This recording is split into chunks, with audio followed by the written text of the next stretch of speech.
Morning, friend. Welcome back to the Morning Minute Meditation. Thank you for joining me today. Job 23, verse 10, Job said, He knoweth the way I take, and when he hath tried me, I shall come forth as gold. In other words, the heat of the trial that I am under, that God has allowed in my life by his power, by his sovereignty, by his will and direction, will bring out the value that's in my life. Peter said it this way, think it not strange concerning the fiery trial that's come to try you, as though some strange things happen to you. Fiery trials are a part of the Christian existence. And it was the Apostle Paul, when speaking to the Corinthian church about the judgment seat of Christ, said that our works would be tried at the judgment, yet so as by fire, gold, silver, precious stone, or wood, hay, and stubble. Gold, silver, and precious stone becomes more valuable in the fire, while wood, hay, and stubble are burned up.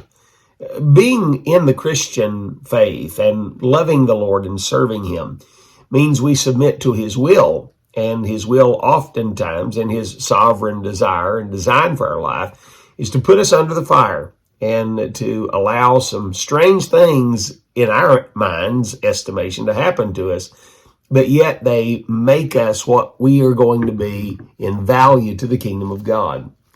Everyone knows that Brother Andy likes coffee. I have had coffee shipped to me from all over the world. People know that if they want to buy me anything that will be of value to me, a bag of coffee will be great. There's no telling how many pounds of coffee I currently have in my stock of coffee. Literally, I couldn't tell you.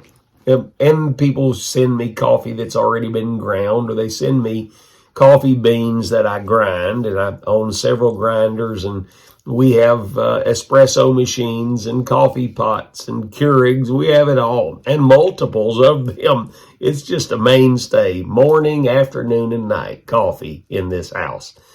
But a coffee bean isn't worth much until it goes through the fire. I was at the Cabin Coffee Company in Blairsville, Georgia, sometime back, and the owner said, "I want to take you into the roasting room." And I went into the roasting room, and he roasted some coffee for the Higher Grounds podcast. And I got to watch those beans go in as little green beans. And then he took those little green beans, and as they went through the heat process of being burnt, there were different levels to which it would be burnt, depending on whether the coffee was a medium coffee, a mild coffee, or a dark roast coffee, a French roast, whatever it may be. But the beans that would go in as green and literally worthless would come out black and burnt, but they weren't worth drinking until they had gone through the process of heat and fire.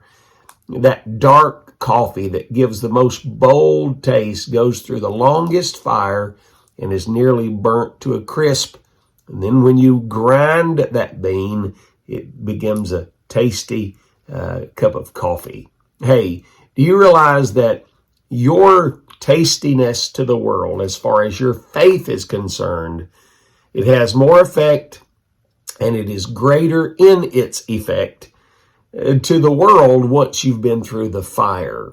Very few people are going to listen to you if your faith has not been tried. Hey, don't buck up on God when your faith is tried. Yes, it may leave some marks, and it may leave a little burnt mark or two in your life, but that's where the value comes from. Hey, consider these things today and have yourself a great day and a good cup of strong black coffee. Have a great day.